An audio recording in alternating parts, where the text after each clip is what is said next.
नोंथांनिफ्राय मोनथिगोन जिहेते दा एसे आगोलाव मख'नाय बिथांमोनानो सम सम जोङो नुनो मोनदों जे बिटिआर गोजोन गोरोबथा बे गोजोन गोरोबथानि जिखिनि MOS दङ गोरोबथानि दफाफोर बे दफाफोरखौ मावफुंनायनि थाखाय बा मावफुङिनि थाखाय बे समाव दुलाराय बर' फरायसा आफाद प्रमद बर' बायदिसिना दैदेनगिरिफोरखौ नैबे समाव बाथ्रा बुंबाय थानायखौ नुनो मोनदों बरन्सो जाय बिथांमोना BTCनि थामहिनबा BPF राजखान्थि हानजानि बिथांमोना खामानि मावदों BPF राजखान्थि हानजाया बे समाव बेरेखा बिटिआरखौ नाथाय मा जाहोनाव बिथांमोना मावफुंजानोखौ लुबैदों नोंथांनि एनालाइसआ मा जागोन 2014 मायथाइयाव आं आनसलिकनि आफादगिरि प्रथम जादों आरो बे समाव खुब माने बड'लेण्ड मुभमेन्टआ पिक टाइमाव दंमोन जोङो रायजो राजाफोरखौ बड'लेण्ड आन्दलनाव बाहागो लानो थाखाय खावलायहैयो जों रायजो राजाफोरखौ मेल मिटिं खुंनानै बड'लेण्ड आन्दलनाव बाहागो लाहैनांगौ उमुक थारिखआव राजा लामा जथेनाय दं उमुक थारिखआव ओरै बानाय दं होननानै जों रायजो राजाखौ खावलायना मेल लाहैयोबा जोंनि मेल साखाथि फाखाथियाव बबेबा बाजार सकआव युथ केम्पआव थाग्रा बै समनि सेंग्राफ्रा जोंनि मेल मिटिंनि साखाथि फाखाथि बाइक साब्रांहैनानै जोंखौ मेल खालामनो सुबिदा होआमोन बे थासारिफोरजों जों बारबोनाय जे दिनखालि जोंनि आन्दलननि प्रग्राम जागोन बै दिनखालि BCDCनि चेयारमेन BCDCनि मेम्बार प्राइमारिनि बिथांमोननि प्राइमारिनि दैदेनगिरिफोर सक जिरायनानै थायोमोन जोंनि रायजो राजाफ्रा बड'लेण्ड आन्दलनाव फैयोब्ला बिसोर बुङो नोंबो बड'लेण्ड आन्दलनाव थांगोन ना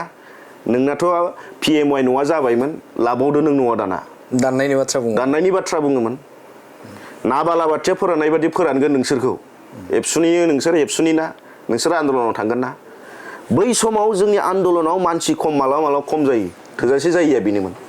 जे बे एबसुनि आन्दलनाव थांनाय लोगो लोगो BPFनिफ्राय सरकारनि आसनि मोननो गोनाङा खोमाना लानो गोनां जायो आंनि बिमाखौ बै समाव आंनि बिमाया BCDC अफिसाव BCDC सार्टिफिकेट लायनो थांदों बेंटलाव BCDC अफिसा जोंनि आनसलिक अफिसनि सोनाबहा सिदा आंनि आइया जेला BCDC सार्टिफिकेट लायनो थांबाय अब्ला बै समनि चेयारमेना आइखौ बुंबाय जे नोंसिना BCDC सार्टिफिकेटआ बाव मोनालै ओइ एबसु अफिसावसो मोनो होनना बुंहरबाय बै थासारि दा बेबादि जोंनि बे गाहाय लेभेलनि वार्कारफ्रा मावनाय हाग्रामाया मा बुङामोन मा मावबामोन बेखौथ' जों बावाखैना रावबो सान्तिपुराव जोंनि चिरांनि सान्तिपुराव BPFनि मेलाव जि मेलाव बनजित मनजिल दिनैनि बनसु प्रेसिडेन्टआ उनाव जिरायनानै दंमोन बै दिनखालि हाग्रामा महिलाया लेक्सार होदों जे प्रमद बर'मोना दिल्लीयाव थांनायखौ आं मिथियोबो लाल साहा फुदुंनानै लोंहोनो थिनहरो आङो बे खोथाखौ बुङोमोन जि दिनखालि आन्दलन सावरायनो थांगोन बिनि साननै सानथामहा दिल्लीयाव हाग्रामाया थांगोरनानै अफिसारफोरखौ बुंनानै दोनहैजोबो माने बाथायाव दंमोन बिथाङा बादा होहैजोबो फारसेथिं एलायन्सआव दं स्टेटआव बै समनि बै सिगाङावथ' कंग्रेसआव नोङो एलायन्सआव दं BPFजों कंग्रेसआ BPFखौ गाज्रि मोनहानानै जेबो डिसिजन लानो हाया जायनि फलाव जोंनि सावरायनाय जोंनि आन्दलनखौ फोलावबायल' थायो बिनि उनाव BJP फैलायबाय BJPजोंबो बिथांमोना 2016आव बिथांमोना एलायन्सआव दंमोन 2016आव बे समावबो एखे थासारि स्टेट गभर्नमेन्ट सेन्ट्रेल गभर्नमेन्ट बिथांमोना थाफाबाय दा नों लकेलनि गावसिनि लोगो पार्टिखौ गाज्रि मोनहानानै जेबो डिसिजन लानो हाया लकेल पार्टिया मा बुङो एकर्ड जाहोआ दा एकर्डखौ सोर खालामगोन बै समनि हाग्रामाया गावखौ गावनि सुथुर होननानै सानना लाग्रा NDBआ खालामगोन एकर्डखौ सोर खालामगोन गावनि सुथुर होननानै साननानै एबसुआ खालामगोन दा बेनिखायनो जाहोआ दा बिथांमोना बेबादि होबथाबाय थादों दा बे होबथानाय थानाय मानसिफ्रा दिनैनि थारिखआव जेबो बुंनाय मोन्थाय गैयासो होनना आं सानो आरो बिथांमोना एकर्डआ माबादि इमप्लिमेन्ट जादों जायाखै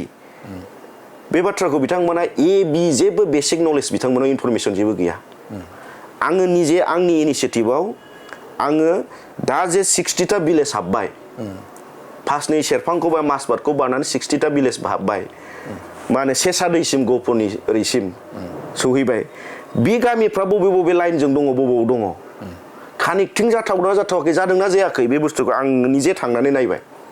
सेसा दैनिफ्राय स्टार्ट खालामोबा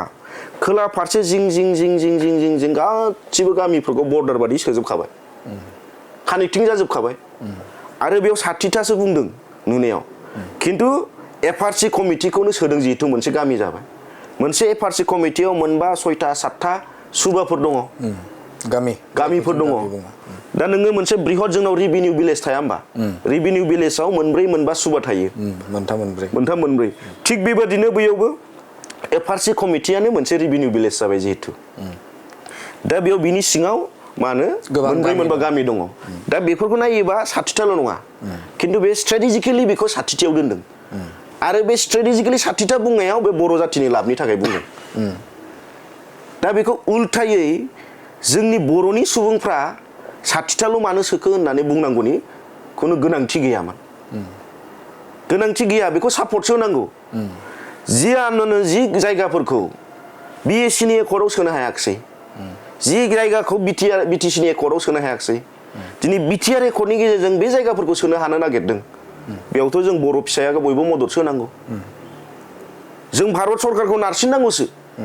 दिनैनि थारिखआव नोङो बिपिएफनि गासिबो दैदेनगिरिफ्रा बेखौ मददसो होनांगौ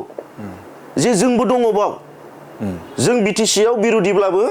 जोङो गामि सोसननायखौ जोंबो सापर्ट दङ इमिडियेट खालामनांगौ होननानैसो बिथांमोना भइस रेज खालामनांगौमोन बिसोरमोन कनस्ट्राक्टिभ पलिटिक्सआ नाथाय बिथांमोना मा खालामबाय बिथाङा माने डाइ हार्ड माने बिथांमोना अपोज खालामबाय दा मा खालामदों नोंनि सिंनि बर'फोरखौल' नोङो अनबाय नों ओरै बिटिआरनि बाहेरानिफोर बर'फोरखौ नों अनला थारमाने बेखौ जोगारनाय जाहैबाय दा ओंखायनो दिनै मा होनो बिथांमोना जेबो बुंनायनि अधिकारबो गैया आरो बिथांमोनाव जेबो बेसिक नलेज नङा आंनि जि मिथिनायाव दिनै जि खामानिफ्रा बिराद मोजां प्रसेसआव थांबाय थादों आरो बेयाव जों खौसेयै जुदि माबालायबाय थायोबा दिनैनि दैदेनगिरि एबसुनि दैदेनगिरि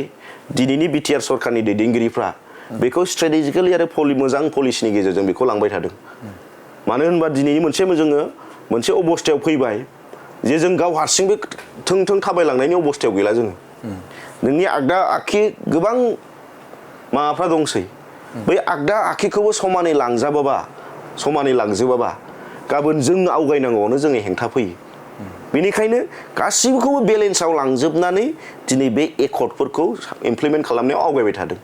आरो बे मोजां लेभेलाव सौफैनानै दङ दा बेयाव जोङो ओंखायनो कनस्ट्राक्टिभ नोजोरजों